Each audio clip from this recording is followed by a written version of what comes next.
Open the door. I know you're in there. Her hand froze halfway to the wine glass on the table. The glow from the documentary flickered across the television screen, but every image sliding past felt distant and hollow. Emily's body went rigid, and a familiar coldness, sharp as ice, slipped down her spine, the kind of cold she once believed she had left behind forever. Emily. The knocking came again, harder this time, more violent. You can't ignore me forever. She should call the police. That was what the restraining order existed for.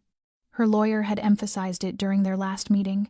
If Tyler showed up again, call immediately. But her phone was in the kitchen, and to reach the kitchen, she would have to walk past the front door. Her legs felt bolted to the floor, unable to move, as if gravity inside the apartment had suddenly doubled, just to keep her standing there, trembling. I see your car outside. Don't pretend you're not home. His voice, sharpened into anger, hissing through his teeth like a wounded snake. After everything I've done for you, you owe me an explanation. A low, steady voice rose from behind the sofa, making her jolt. How long has he been doing this? Emily spun around, her heart thundering. She had almost forgotten someone else was in the room. James Rowan was still seated exactly where she had invited him less than 5 minutes ago, looking neither surprised nor unsettled. He sat comfortably in her tiny living room as though he belonged there, and in a way he did. He owned the building. He was the one who had knocked on her door to discuss upgrades to the security system for the entire complex. And now he was staring at the front door with an expression she could not read, his posture utterly still, in a way that made her feel he was far more dangerous when he wasn't moving. It's the 4th time this month, she whispered, her voice raw. I have a restraining order, but he keeps finding a way. She didn't finish before a heavy kick slammed against the door. Tyler was raging outside. You think you're better than this? You think you can throw away 3 years like garbage? 3 years. 3 years of fear, of soft but ruthless threats. 3 years of becoming a shadow of herself, always apologizing, always shrinking. Words carved into her memory like a dull blade. I didn't mean it. You just drive me crazy. No one will ever love you like I do. She had left him 6 months ago. There were still days she couldn't believe she had managed it. James stood. He moved like water, fluid yet powerful. And in an instant he was beside her, close enough that she felt the solid, intimidating presence of him. Stay here, he said softly, without a tremor.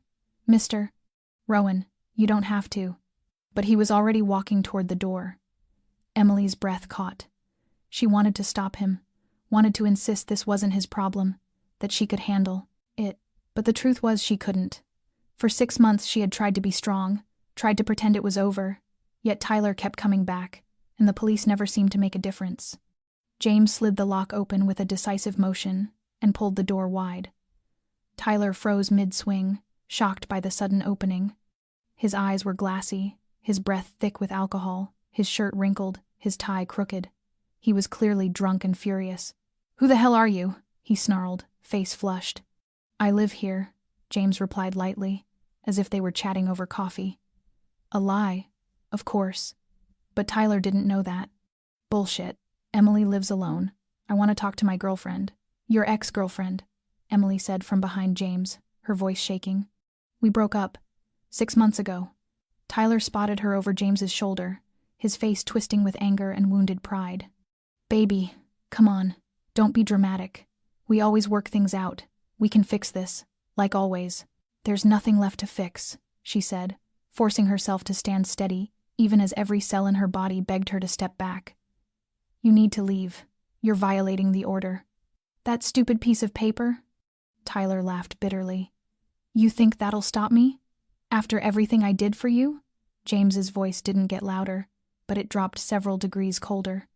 Is that what you call showing up at a woman's home after she's repeatedly asked you to stay away? Caring?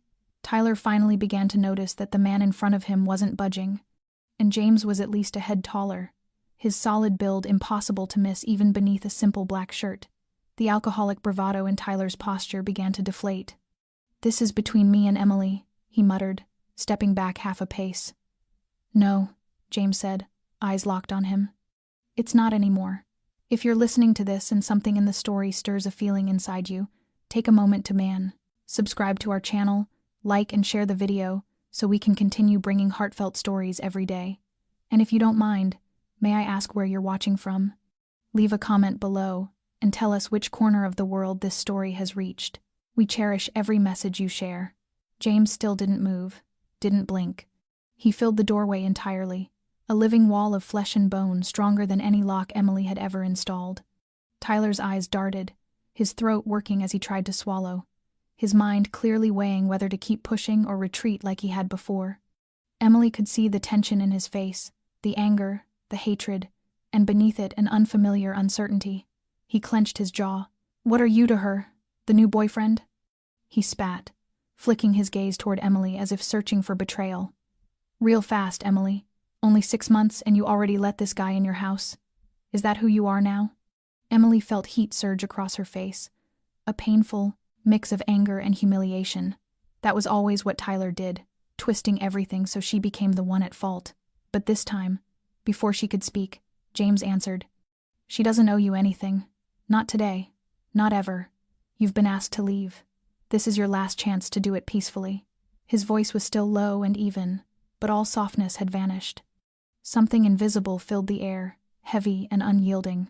Tyler lifted his chin, raising his voice in a final attempt to salvage pride. "If you think you can keep me from seeing her, you're wrong. I'll be back tomorrow, the day after, next week. I told you I don't give up." James stepped forward. Tyler had no choice but to step back. Emily couldn't see exactly what James did, but she heard a faint sound from his collar, a small movement that carried enormous weight. Then she heard Tyler inhale sharply, shifting back another step. The challenge drained from his eyes, replaced slowly by wariness, then fear. James spoke quietly, almost a whisper, yet the sound filled the narrow hallway. "Do you know who I am?" Tyler's eyebrows knotted as he tried to look unimpressed, but his body betrayed him with a small flinch. He said nothing, silence stretching until he finally squinted, studying James more closely, as though noticing something he had missed. Emily stood frozen, her heartbeat pounding in her ears. She didn't know what James had said, didn't know what influence he carried, but she saw Tyler's face change. The flush faded to ash, his lips trembled. "Oh God, I didn't know." James didn't step back. "Now you do. And I'll say this only once. You will forget this address, her number, even her name. You will not show up at her job. You will not reach out to her friends or family. If you appear anywhere near her again, I won't need the police." Tyler stammered. Are you threatening me?" "No," James corrected, his eyes like cooled steel. "I'm explaining the situation to you. Very clearly, very politely. The choice is yours." A moment of absolute silence followed, where the only sound Emily could hear was her own pulse. Then Tyler nodded like a caught thief. Okay, I understand. I'm leaving. I'm sorry. I didn't." "Good," James cut in, stepping back and closing the door with a firm motion. Emily heard frantic footsteps racing down the hall, then the stairwell door crashing open and shut, and then nothing. She dropped onto the sofa without remembering how she moved. Her entire body shook, her fingers laced together so tightly they hurt. James locked the door, slid the bolts into place, then turned toward her. "I'm sorry," she blurted, the words spilling out on instinct. "I'm sorry you had to see that. I'm sorry I brought this to your door. I'm sorry I couldn't—" "Emily," he interrupted gently, taking a seat on the coffee table in front of her until their eyes were almost level. "You did nothing wrong." The words were simple, soft, yet they struck straight into her chest. She had heard them before from her sister, from the counselor at the women's center. But from him, after everything that had just happened, they reached a part of her that had been locked tightly shut. "What did you say to him?" she asked, her voice still rough. James smiled faintly, not arrogant, just calm. "I only reminded him that there are worse things than attracting police attention. You won't," her voice cracked, "you won't hurt him, will you?" "I don't need to," James said, leaning back. Men like him are only loud when they think they're the most dangerous person in the room. Once they realize someone bigger, quieter, more frightening is standing in front of them, they deflate like a punctured balloon. Emily swallowed hard. James watched her, his expression softer now. "I'm not a violent man," he said, "but I am someone who protects what's mine." He paused, then added, "This building, the people in it, And now you. She stared at him, unsure how to absorb everything. In less than half an hour, her world had been turned upside down. Yet one thing she knew with absolute clarity was this. For the first time in months, she felt safe. Truly safe. The next morning, Emily woke in a state that felt almost like collapse. She had tried to sleep after everything that had happened the night before, but the old nightmares returned as if knocking on her door again, pulling her through ragged breaths and restless dreams, and she lay still for a few minutes, staring at the ceiling as she tried to steady herself, repeating silently that she was still here, still safe, that Tyler could not come back after facing James, whispering it to herself like a fragile incantation. But when she stepped out of her apartment on her way to work, she froze. A sleek black SUV was parked right in front of the building, and a man stood beside it, tall, broad-shouldered, dressed in a dark suit with neatly trimmed salt and pepper hair. And he took one step forward when he saw her. "Miss Carter?" he asked, his voice low and even, polite to the point of being almost cold. She blinked and nodded. "I'm Marcus," he said. "Mr. Rowan assigned me to drive you to work." Emily frowned. Since when?" "Since last night," Marcus replied. "He made it clear you should not travel alone until he confirms that Tyler is no longer a threat." Emily looked at the car, then at Marcus, then around her, but no one seemed to be watching her specifically. The morning noise of the city continued as usual. Car horns and footsteps and the rush of people heading to their day, yet everything around her felt strangely still. "I didn't ask for this," she murmured. Marcus nodded. "I know. But he didn't ask whether you wanted it. He gave the order." Something in the way he said it made her shiver and feel unexpectedly safe at the same time. She opened the door and slipped into the back seat. The interior was clean, warm, untouched. Marcus didn't say another word during the drive. He focused on the road with the kind of meticulous care that made every turn feel deliberate, like each movement had been calculated beforehand. When the car stopped in front of her office building, he turned and handed her a small card with a phone number. "If you need anything during your shift, call. I'll be waiting until you're done." She looked at the card, then at him, and managed to whisper a thank you. Marcus nodded again and returned to the driver's seat. Emily walked into the office, her mind still unable to make sense of everything. She worked but hardly focused, her thoughts circling the same question over and over. Why was James doing all of this for her? They had only just met. He was the landlord. He had no reason to assign a driver, upgrade her security, or confront a man, like Tyler. She checked her phone. No new messages. And yet something warm and unnameable settled quietly inside her, not fear, not anxiety, but a kind of surprised comfort. In the afternoon, when she stepped out of the building, Marcus was there exactly as promised. He opened the door, waited until she was inside, then started the engine.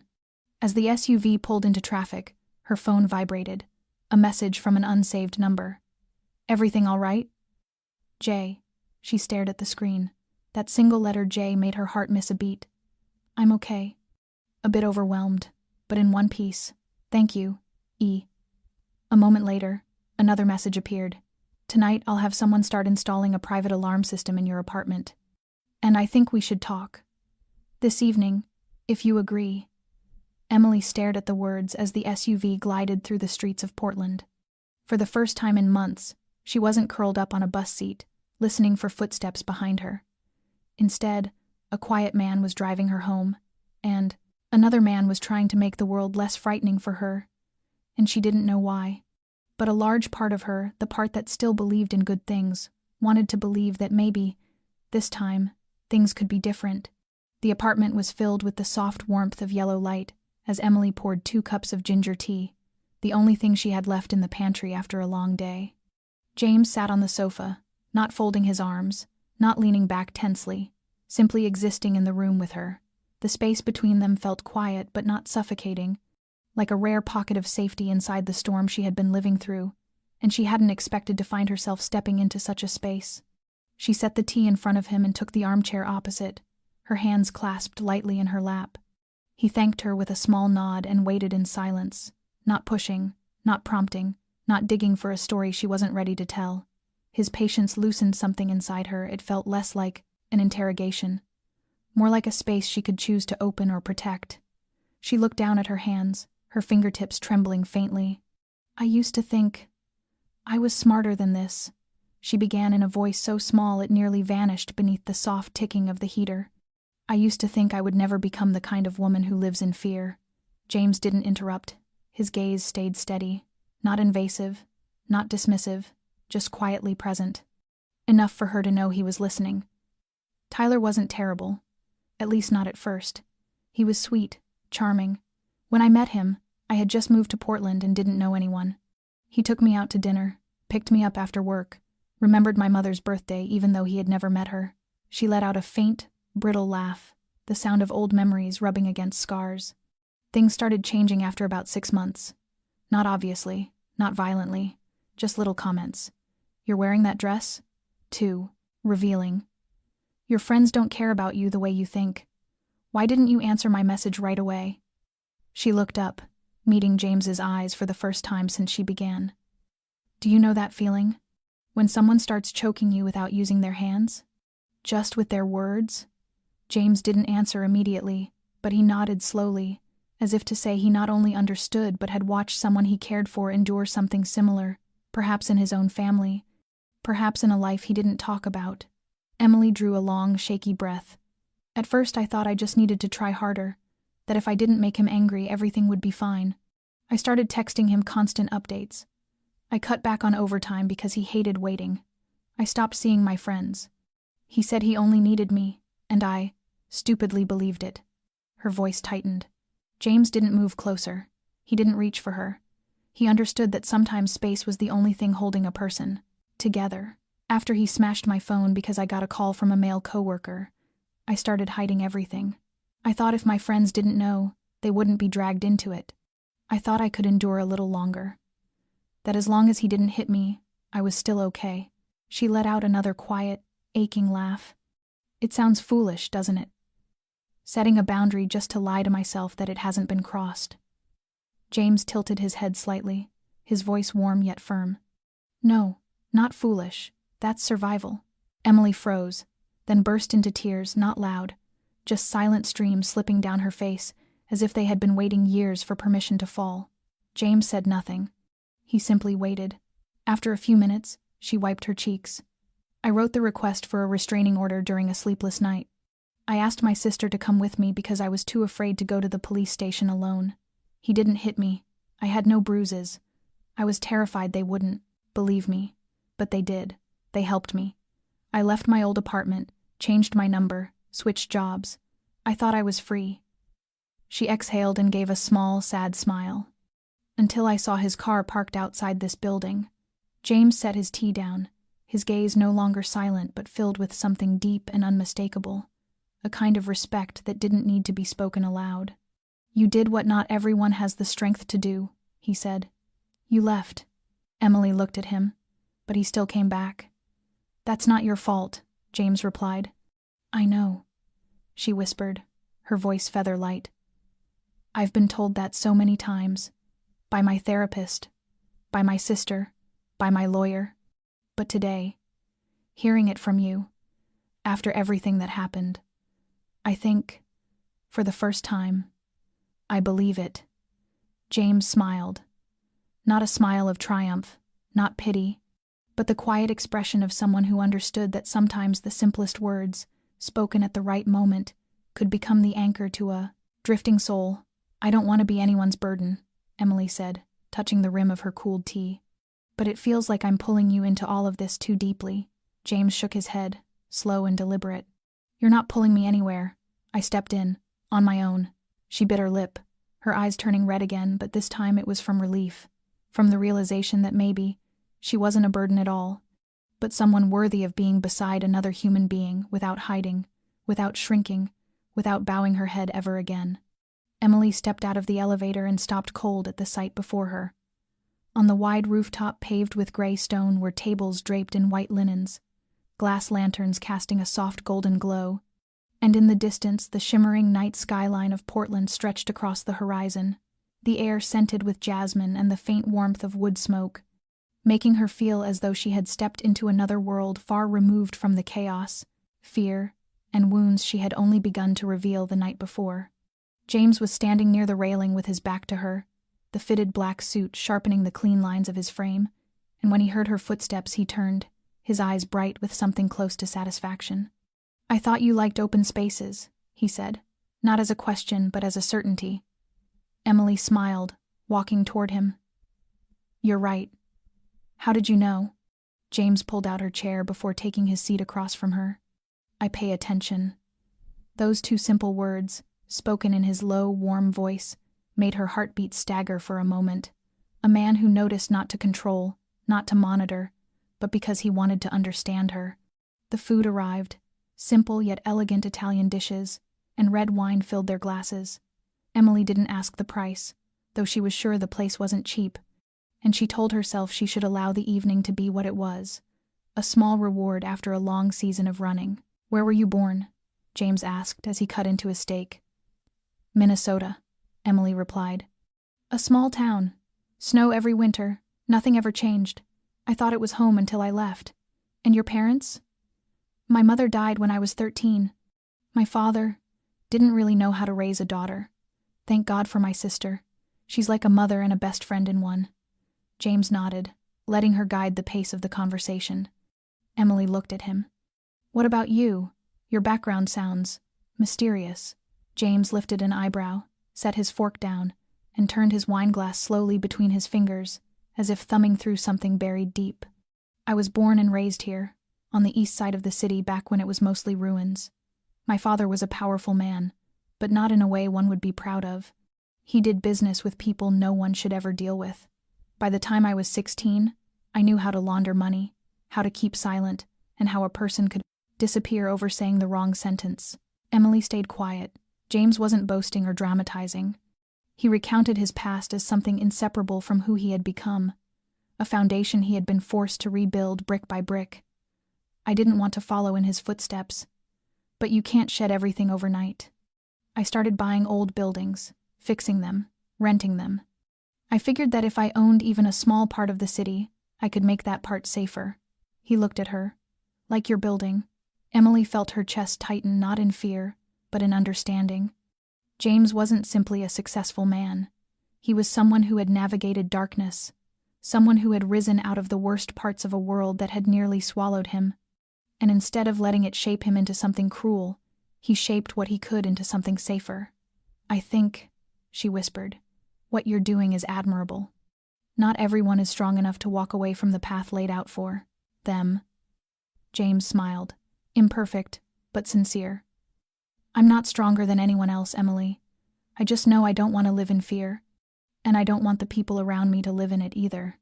They fell into a quiet that settled gently between them while the city lights flickered like falling stars in the distance, and for the first time in weeks, Emily leaned back in her chair and felt herself begin to relax.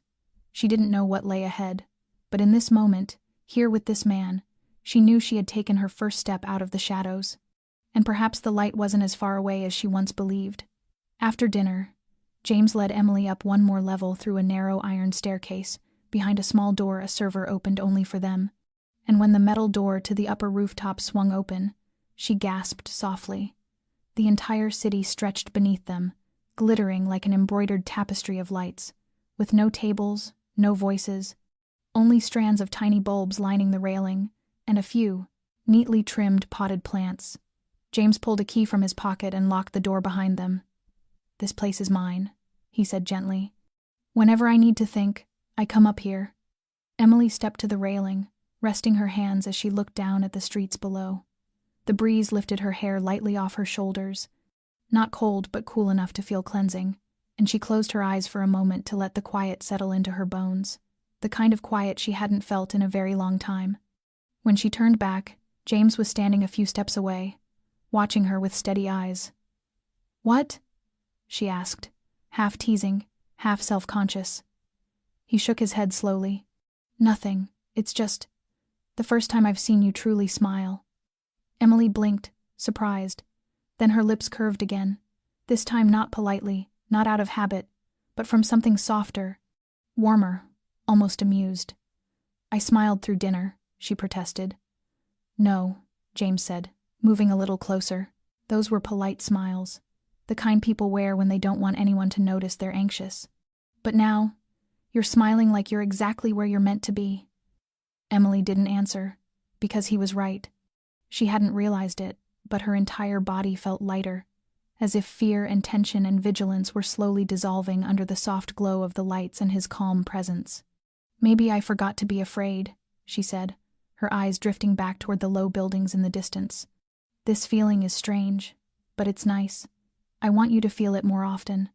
He stood beside her, close enough that his warmth brushed her shoulder. "Not because of me, but for your own sake." Emily turned her head to look at him. The upward glow from the railing lights carved gentle angles along his cheekbones, deepened the shadows of his eyes, but there was nothing cold in them. "You know," she murmured, "I used to think I wasn't worth kindness." James looked at her, silent. "Tyler made me believe I was difficult, weak, demanding. It took me a long time to separate what he said from who I actually am." James didn't touch her, but his words felt like the softest touch she had known in years. "And you've managed to do it." Emily smiled again, a real smile, clearer than the first, and when she looked at him, her eyes held a brightness like she had crossed an invisible threshold. "Not completely, but I'm trying." James gazed at her as if she had lit up the whole space around them, and in that moment Emily understood that he didn't see a damaged woman or a fragile survivor. He saw her strength, her endurance, the way she still stood tall despite a world that had tried to break her. And somehow the way he looked at her made her feel beautiful in a way she had never understood before, not a beauty of appearance, but the beauty of someone who had walked through darkness and still chose the light. After that night, something between them shifted in a way that was neither loud nor declared, but quiet and steady like the rhythm of breathing. James didn't call often, but he always sent a message in the morning and another late at night, short questions filled with a kind of care Emily had begun to wait for, as if it were a gentle new habit. And though they never labeled what they were or gave their connection a name, whenever Marcus came to pick her up, he always asked about both their schedules as though it were the most natural thing in the world. Some afternoons they walked together around the neighborhood, stopping at a tiny shop that sold warm cookies, or sitting silently on a park bench watching children run through the grass. No one mentioned the word love. No one reached for the other's hand. Yet the way James looked at her when she talked about her childhood, and the way Emily laughed when he grimaced at overly bitter coffee, said far more than any confession could. And the prosecada. Space between them was not distance created by fear, but the respectful patience of two people who understood that whatever was forming in the quiet required time, not urgency. James did not push. Emily did not retreat. They simply walked beside each other, close enough to feel the presence of the other, far enough that each remained themselves. And in that quiet, a deeper thing began to take shape, nameless, unforced, the unmistakable sense that if one day they stepped closer, neither would turn away. That morning Emily arrived at the office as usual, carrying her large cup of coffee and the familiar calm that had begun settling in her chest. She was sleeping better, breathing easier, and when she looked in the mirror, her eyes no longer carried the heavy exhaustion they once did. But peace is sometimes only a thin layer of fog, and it dissipates quickly. Around 10 o'clock, she was sitting in a meeting with the accounting team when an assistant rushed in, pale and shaken, stammering that a man was waiting at reception insisting on seeing her, and Emily felt a cold ripple down her spine at the description: tall, short hair, wrinkled shirt, restless eyes, and a harsh tone. She didn't need any more details to know it was Tyler. Her heart thudded painfully as she stepped out of the meeting room. He was standing there in the lobby of the 14th floor, taller than she remembered but noticeably worn down, and he turned the moment he saw her, forcing a stretched, familiar smile she had seen 100 times. "You didn't answer my messages. I just want to talk." Before she could react, a low voice sounded behind him. "She doesn't want to talk." Tyler spun around. Marcus stood there, calm but with eyes sharp as blades, the dark suit and discreet earpiece making him look less like a driver and more like a seasoned bodyguard, and he stepped forward, placing himself squarely between Tyler and Emily. "You're causing a disturbance in this building. Leave now, or I'll call security and the police." Tyler stared, then barked a laugh, harsh and ugly. "Who the hell do you think you are? She's my ex. We have things to settle. Emily is nothing to you anymore, and your business ended long ago." Marcus didn't raise his voice. He merely stood straight, hands clasped in front of him, but the look in his eyes made Tyler step back on instinct. Emily stood behind Marcus, her body tense as a pulled wire. Yet for the first time she wasn't frozen with fear. She looked at Tyler with no panic, only exhaustion. "You have no right to be here. I told you to stop. I have a restraining order, and if you continue, I will let the law intervene again." Tyler opened his mouth, ready to argue. But then his gaze shifted to Marcus, then to the employees beginning to gather and watch. And perhaps for the first time he realized he had no power left, not over Emily, not in this place.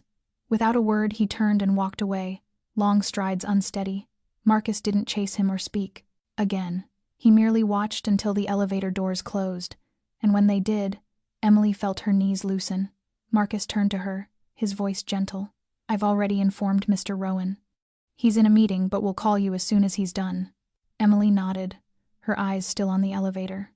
She knew this wasn't the end, yet today she had not been the woman who shrank under the weight of an old shadow. She had stood straight, spoken clearly, and for the first time she had been the one to push Tyler out of her space. It felt strange, and right. When Emily stepped into the quiet cafe near downtown, James was already seated in the far corner, away from noise and attention, wearing not his usual suit but a dark rolled-sleeve shirt, a half-empty cup of coffee in his hand. He stood immediately when he saw her, pulling out her chair with the kind of instinct that came from habit, and his face softened when he realized she was unharmed. "Are you all right?" he asked, his voice low and warm. She nodded, trying to smile, though her emotions were still tangled. "He came to my office," she said, but Marcus handled it. If he hadn't been there. She didn't finish, but James understood. He tightened his fingers around his cup, his eyes darkening for a moment. "He has no boundaries left. That means I need to act." Something in his tone made her pause. "What did you do?" James was silent for a moment before lifting his gaze to hers. "I had someone look into his finances. His company isn't under his name, but the cash flow shows signs of laundering. The collateral is not legitimate, and there are at least 3 fraudulent loans." Emily stared, stunned. "Since when?" "Since he stepped into my building. I will not wait for him to harm you again." She felt her fingers tremble as she gripped her cup. "What are you going to do with that information?" James studied her for a long moment. "I'm giving everything to the IRS, then to the bank. Once his accounts are frozen, that company will collapse, in less than 3 months." Emily sat still, her heart tightening. Part of her wanted to see Tyler face consequences. Another part could hardly believe the man before her could speak of dismantling an entire life with such calm certainty. "James," she whispered, that would destroy him." James didn't react immediately. He leaned forward slightly. "He destroyed 3 years of yours. Made you believe you had no worth. Made you live in fear. How many others like you exist that you don't know about? How many fell into his hands and never spoke up? If I let him continue, that would be the real wrongdoing." Emily sat quietly, torn between emotion and hesitation. She had never had anyone defend her like this, never seen anyone act with such conviction not to control her, but to protect her in a way that made her feel safe rather than small, and at the same time it reminded her that James did not belong to an ordinary world. He came from a place where power did not need to shout, and justice could be delivered without a courtroom. "You're doing this because of me?" she asked softly. James nodded without a moment's pause. "Because of you, and because of me. I don't tolerate anyone believing they can harm someone I care about without consequence." Emily didn't know what to say. She looked down at the cup in front of her, gratitude weaving with trembling disbelief. Tyler had made her feel like something small and disposable, someone unworthy of protection. Yet now, merely because she had chosen to stand and speak, a man like James was willing to take down an entire system for her. She drew in a long breath and met his gaze.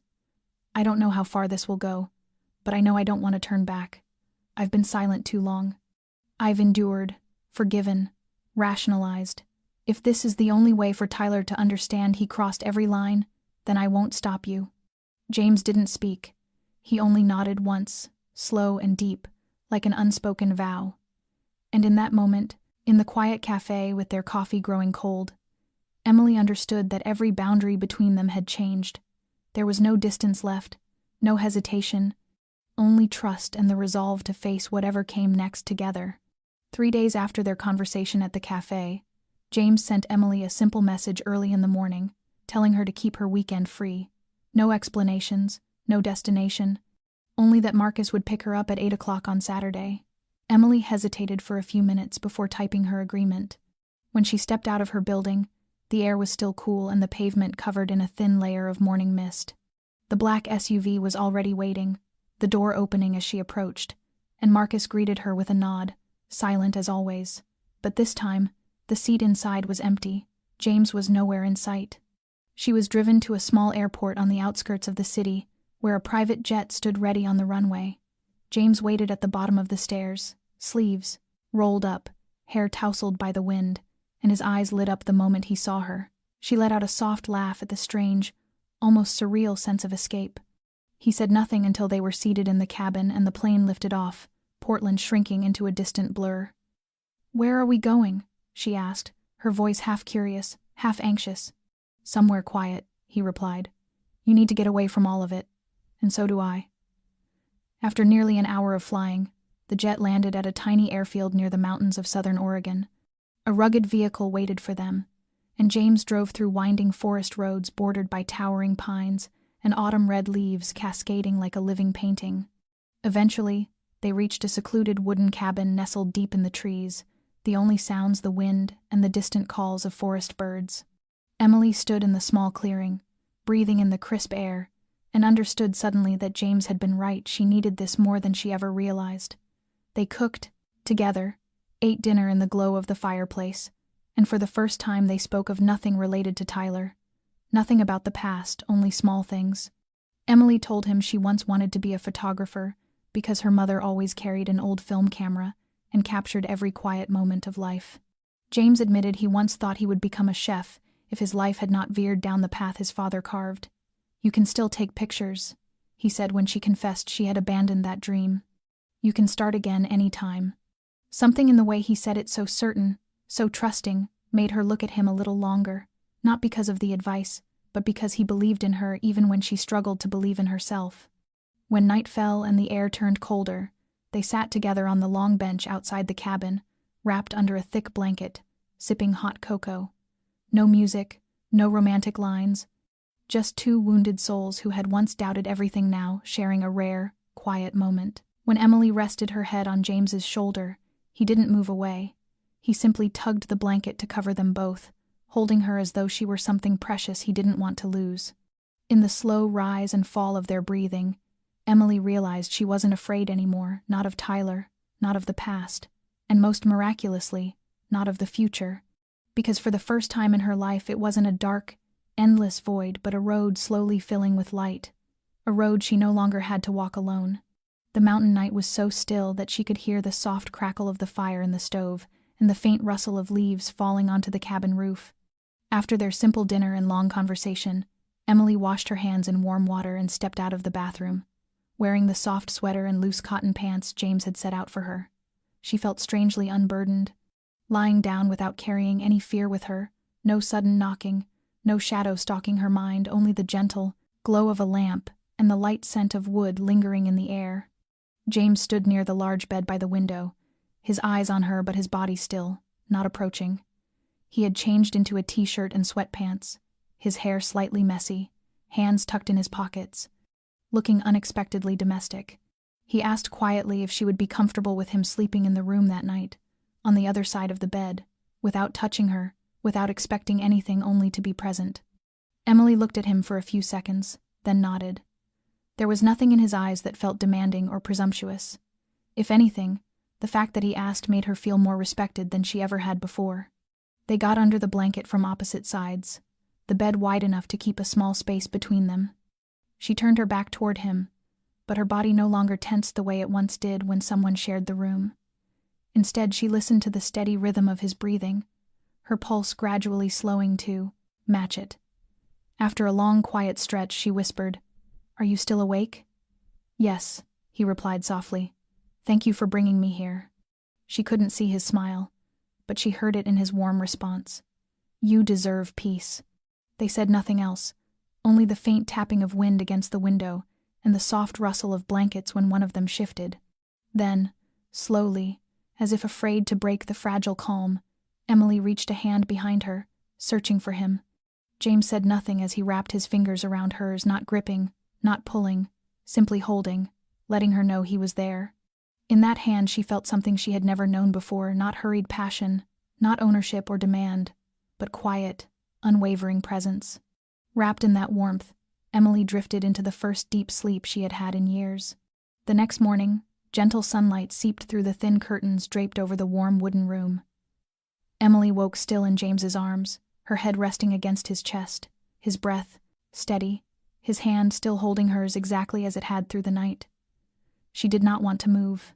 In that moment there was no fear, no darkness, only silence and the astonishing feeling of being cared for. Later, as they sat at the small table with hot coffee and slightly burnt slices of toast, James placed his hand on the table and spoke in a low, steady voice. He knew it might be soon, he said, but he didn't want to keep living in two separate worlds. He wanted to wake up every morning seeing her and go to sleep every night knowing she was safe. Then he asked if she would move in with him. Emily froze, her heart briefly stopping, not because of shock, but because deep inside she had wanted this too, though she never dared name it. She looked into his eyes and saw not a temporary promise but a place she could return to. She smiled, slow but sure. I want to. In that moment, nothing more was needed, no gifts, no declarations, no fireworks, only two people who had once been broken, choosing to trust each other and beginning to call one place home. That afternoon the sky was thick with clouds, and Emily sat on the balcony of her new apartment, a book in her hand though her eyes hadn't moved across a single line. Her mind was full of the past few days, so much peace that it almost frightened her, not because she doubted James, but because she feared something might steal this feeling away.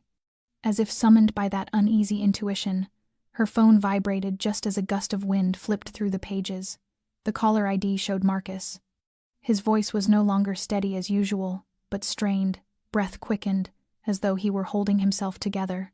James was attacked. He's in the hospital. She didn't ask a single question. She grabbed her coat, phone, keys, and ran down the stairs as if nothing else in the world mattered. The road to the hospital felt longer than it ever had, each minute stretching painfully in her trembling hands. Her heart pounded, images of James, lying lifeless, flashing through her mind even though she didn't yet know what had happened. Marcus met her at the emergency entrance, his expression grave, his eyes tight with worry, though not panicked. He led her to the waiting room, explaining as they walked. He was ambushed, leaving a parking garage after a private meeting. Two men, one with a knife. James fought them off but was badly injured in the shoulder and head. The doctors are working on him. Emily felt her face go cold, as if all the blood in her body had drained away. She sat heavily in a chair, her hands clasped so tightly her nails dug into her skin until it broke, though she didn't notice. She didn't cry, no tears came, only a widening emptiness inside her chest, as though losing him would shatter her entire world. Marcus sat beside her in silence, offering neither platitudes nor false comfort. He understood that in moments like this, silence was the deepest form of respect for the fear strangling her heart. Nearly an hour passed, an hour that felt like an entire lifetime, before the emergency room doors opened, and a doctor in a green gown stepped out, removed his mask, looked around, and called her name. Emily jumped to her feet and hurried to him. He's not in life-threatening danger, the doctor said, but he needs shoulder surgery because the cut is deep, and he has a mild head injury. Fortunately, he was brought in quickly. He's being monitored closely. She nodded over and over, clutching her chest as if holding her own heartbeat together. She asked if she could see him, and the doctor guided her toward the recovery room. When she walked in, she saw James lying there, eyes closed, skin pale, white bandages wrapped around his forehead and right shoulder, but he was breathing. He was still here. She moved to his bedside, sat down, and touched his cold fingers gently. "I'm here," she whispered, tears finally spilling, falling silently onto the back of his hand. "I'm not going anywhere, James, so you're not allowed to go anywhere either." She stayed there for hours, unmoving, uncaring of time or anything else. In that stark white room filled with quiet and the steady rhythm of machines, love did not need to be spoken aloud. It lived in presence, in a breath that still rose and fell, in a hand she refused to let go, enough to keep her standing in the middle of the storm that had just crashed into their lives. 2 days after the attack, while James still lay in the post-operative care room with white bandages wrapped around his shoulder and forehead, a plainclothes officer appeared at the hospital. He introduced himself as Lieutenant Ronald Barker from the Criminal Investigation Division of the Portland Police Bureau, his face calm but his eyes sharp and probing like a blade honed to precision. Emily was seated beside James's bed when the nurse stepped in to announce someone needed to see him, and before she could decline, the officer was already standing in the doorway, notebook in hand, and his badge glinting under the fluorescent light. James instinctively tried to sit up when he saw him, but Emily immediately placed a gentle hand on his shoulder, urging him to remain still. Lieutenant Barker spoke politely, explaining that he only had a few routine questions for the investigation and that it would not take long. He stepped inside, pulled up a chair, and uncapped a silver pen poised over a blank page. "Mr. Rowan, do you know anyone who might want to harm you?" James closed his eyes for a brief moment before opening them again, answering in a rough voice softened by pain medication. "I run businesses," he said. "Sometimes competition gets intense, but knife attacks are not typical forms of competition." Barker nodded, jotting something down, then fixed his gaze directly on James. "Competition in what industry?" There was a pause before James answered. "Real estate, investments, a few private ventures." Barker looked at him as though waiting for something more.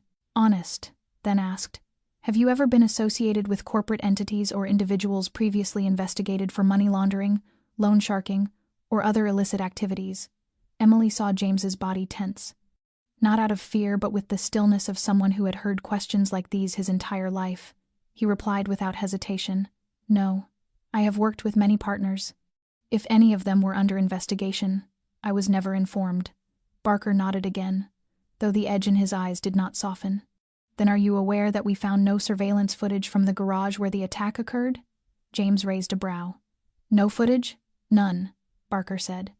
"The cameras were disabled 10 minutes before the incident.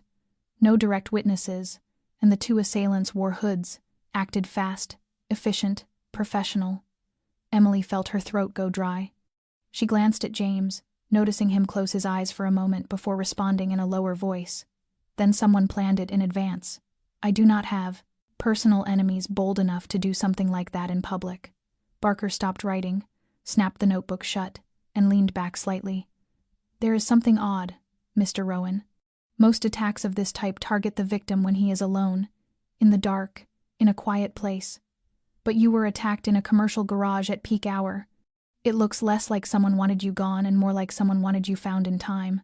James did not respond. Not because he had nothing to say, but because he was choosing his words with extreme care. After a long beat, Barker rose to his feet. "We will continue the investigation. If you remember anything at all, call me."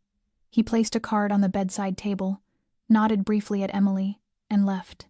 The door closed softly, and the room fell back into silence. James stared at the ceiling for a long moment before speaking. "They suspect me. I can see it." Emily tightened her grasp on his hand.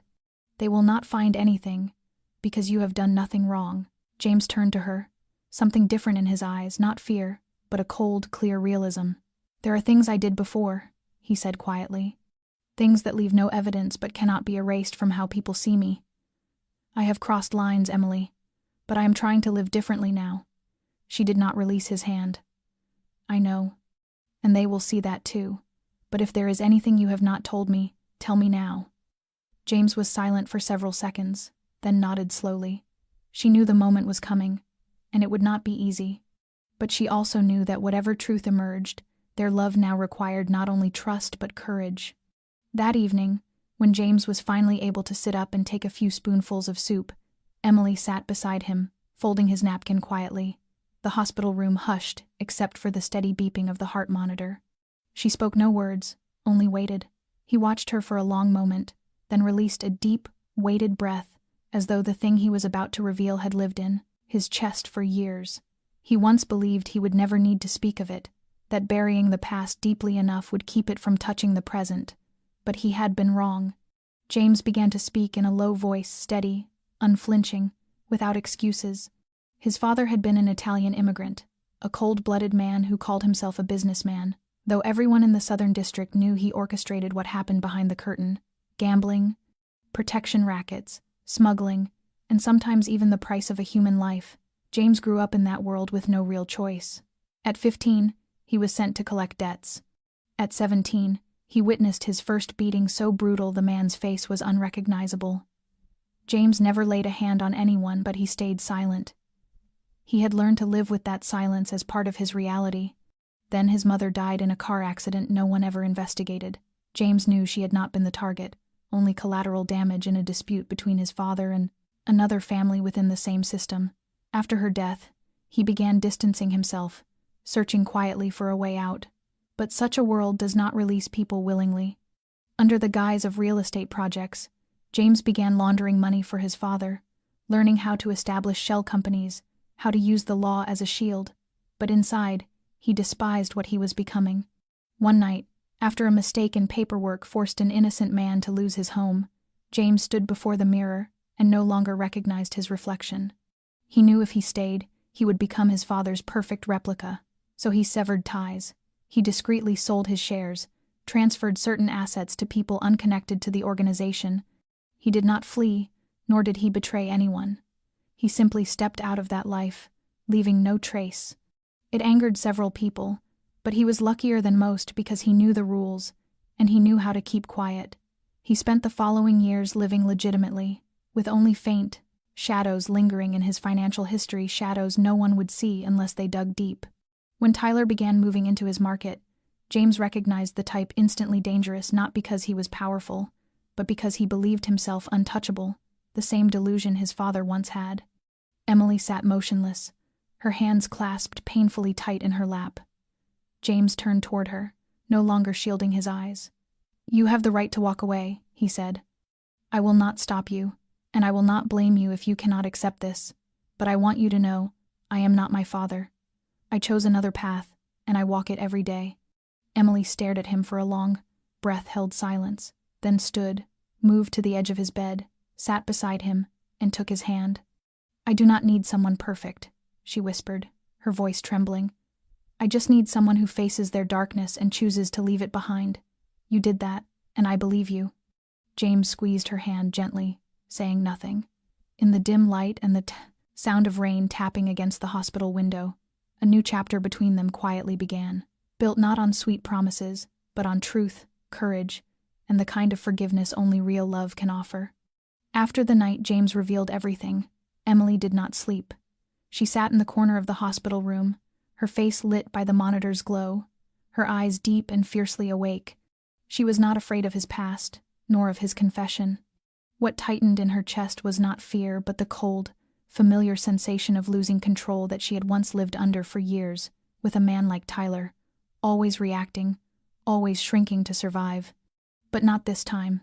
She would not run again.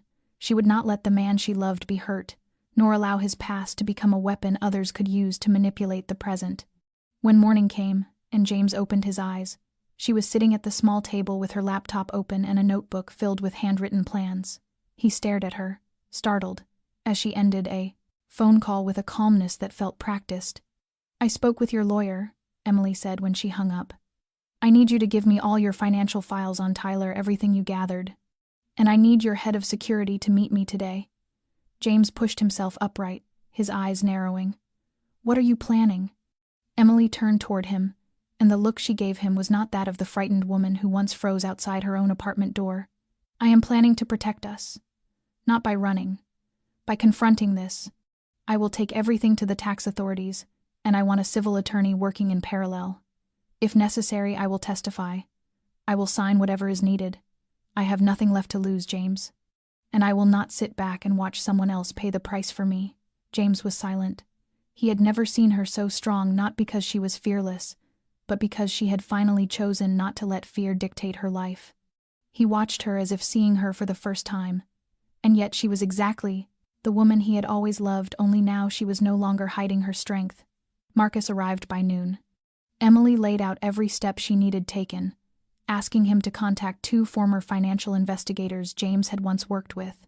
She wanted every document reviewed, every detail prepared so that, once submitted, nothing could be dismissed. James watched her with growing awe, each instruction, each decision, Each piece of resolve she put on the table stunned and quietly proud. He had once believed he would have to protect her forever, yet today she was the one standing between him and the world, fighting for him in ways no one else ever had. And in his heart, something unfolded slowly, like sunlight after rain. She was not only the woman he loved, she was the woman he could trust with everything he was. When night fell, Emily sat again at his bedside, exhausted yet unwavering. "I do not know where this will lead," she whispered. "But I know that if we do nothing, the past will always return. I lived in fear once. Now I choose to stand, and I am not going anywhere." James took her hand and held it tightly, his eyes damp though no tears fell. In that moment, they were no longer two people fleeing their histories, they were a team, facing whatever came next, together. The meeting was arranged on a gray afternoon, inside an old warehouse by the river that had once served as a transit point for the organization in years past. James still could not drive on his own, so Marcus brought them both, but it was Emily who stepped out first, standing tall, her expression steady and without hesitation. The man waiting inside was Carlo, one of the last remaining links of the old network, once close to James's father, and someone who knew exactly what James had done and what he had refused to do. Carlo stood with his arms crossed, a look of half-mocking, half-guarded surprise flickering across his face at the sight of a woman entering ahead of James. But Emily did not lower her gaze. She placed a folder on the dusty wooden table and opened it, revealing paperwork, financial statements, photographs, and the names of associates connected to Tyler, along with the financial ties between him and one of the shell companies still operating under the remnants of the old organization. "If you do not want to be dragged into the financial scandal the FBI is watching," she said calmly, "then this is your chance to cut loose. Tyler is rotting the system from the inside, using the old network for his personal gain, and now there is proof." Carlo glanced at James, as if waiting for confirmation. James gave a slight nod. "It is the truth. And if you do not want the entire organization to go down with him, then let us handle him legally. But if you still think you can control him, then be prepared to drown with him when the IRS and state investigators come in at the same time."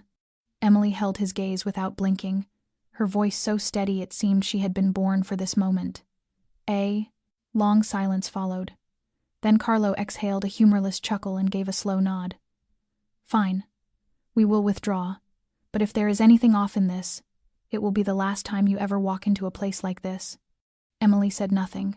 She simply closed the folder, turned, and walked out toward the sunlight where James was waiting. When the metal door slammed shut behind them, James took her hand without a word. He did not need to speak, because in his eyes, she had not only saved him, she had ended the shadow that had followed both of them from the past. The moment James was cleared to leave, the hospital arrived on a morning threaded with soft sunlight, brightening a room that had grown too accustomed to dimness and the hum of machines.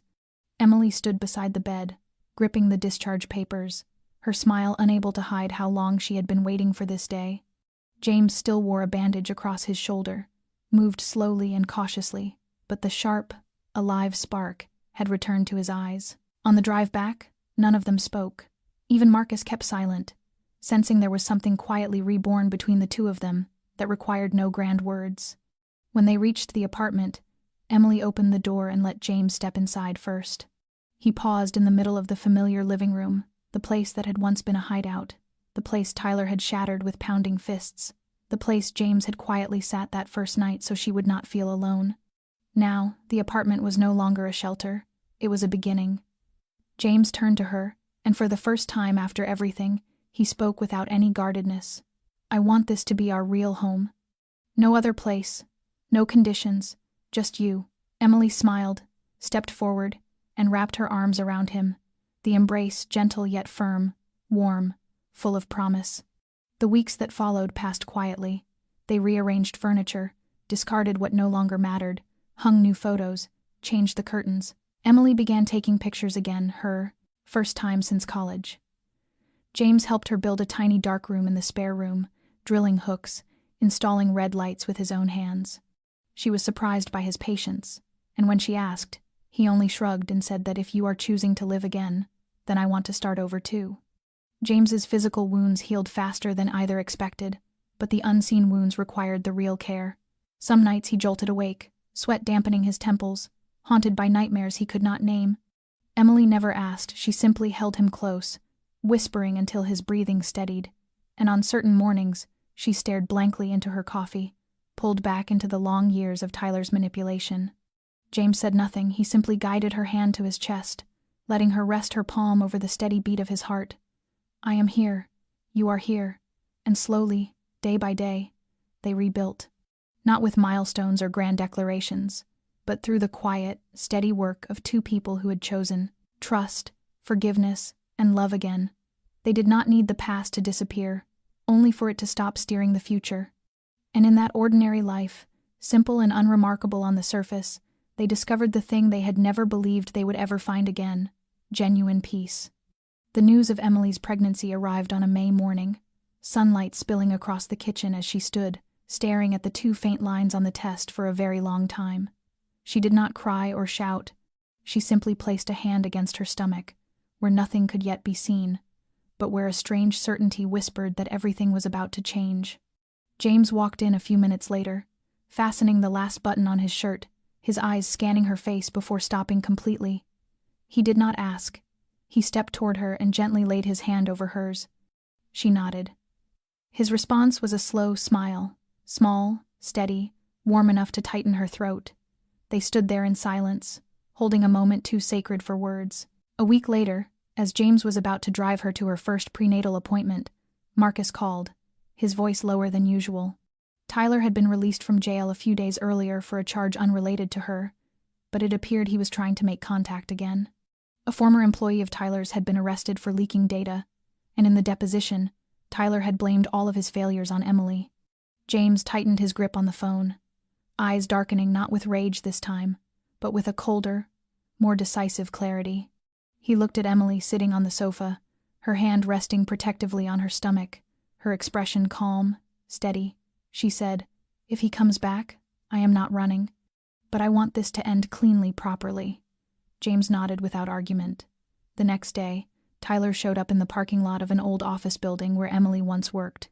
What he did not expect was to find Marcus waiting with two security men in black suits. Marcus walked forward, an envelope in hand. Inside were the final documents tied to Tyler, the complete buyout of his remaining assets, the debts James had already handled through his attorneys, all exchanged for a single condition. Tyler would leave Oregon and never contact Emily again. If he violated that agreement, every piece of evidence linking him to the old organization, the evidence James and Emily now held, would go straight to federal authorities. Tyler looked at Marcus, then at the two silent guards behind him, his face slack not in acceptance, but because he knew there was no way out this time. No one threatened him, but everyone present was ready to close this chapter once and for all. He took the envelope, turned, and walked away without a word. Emily watched from a distance through the car window, her hand gripping James's. She felt no satisfaction, no sudden relief, only the quiet sensation of a long, painful chapter gently turning its final page. That night, they sat together on the bed, James's hand resting on her stomach, where their new life grew quietly day by day. She leaned against his shoulder and whispered that if it was a girl, she wanted their daughter to know her mother had once been afraid but had learned to stand. James smiled softly and murmured that he wanted their child to know her father had once lived in darkness but chose to step out so he could see the light with the woman he loved. Their story was not ending, but the most painful pages had finally been folded away. Ahead lay a different life waiting to be written, a life with no shadows chasing them, only love, trust, and the tiny heartbeat that had become their greatest hope. One autumn afternoon, when the leaves had begun to turn gold and sunlight slanted gently through the living room window of their small suburban home, Emily sat beside her daughter on an old wooden rocking chair. The girl was 12 then, with amber eyes that mirrored her father's, yet carried the quiet depth of her mother's gaze. She had just finished an assignment about the people who inspire you in life, and she asked her mother softly if she had ever been truly afraid. Emily smiled tender, but shadowed by a faint ache of memory. "I was once so afraid," she said, "that I wished I could disappear from the world. There were days I woke up and wished I had never existed. I lived with someone who made me believe I had no worth, that I deserved to be controlled, silenced, and diminished. I thought that was love. But then I learned real love does not wound you like that. Real love helps you become a better version of yourself. Then I met your father, not in a perfect moment, and not in a romantic one either. He carried a past, and shadows, and pieces of himself that I had to learn how to face. But what mattered is this. He chose to change, and I chose to believe in him. Not everyone is brave enough to walk away from the road they once lived on, and not everyone is willing to hold the hand of someone who is trying to step out of the dark. We survived things together that once felt impossible. There were moments when I wanted to give up, moments when I questioned whether I was doing the right thing by loving a man who once belonged to a dangerous world. But real love, sweetheart, is exactly that.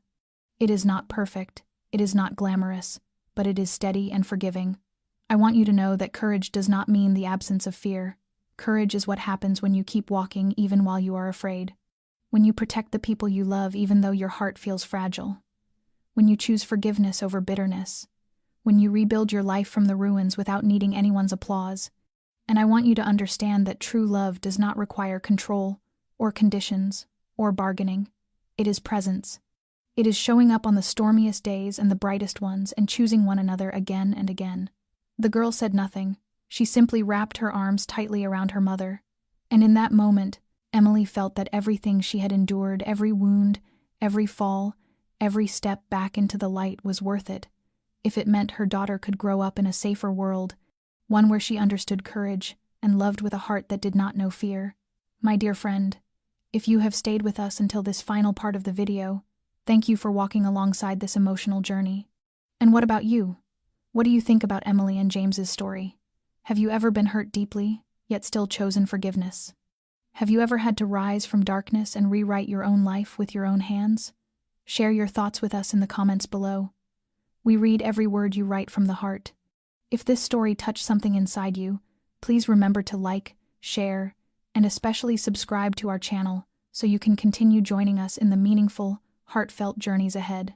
Every subscription from you is a tremendous encouragement that helps us create more stories that matter each day. Thank you for spending your time listening.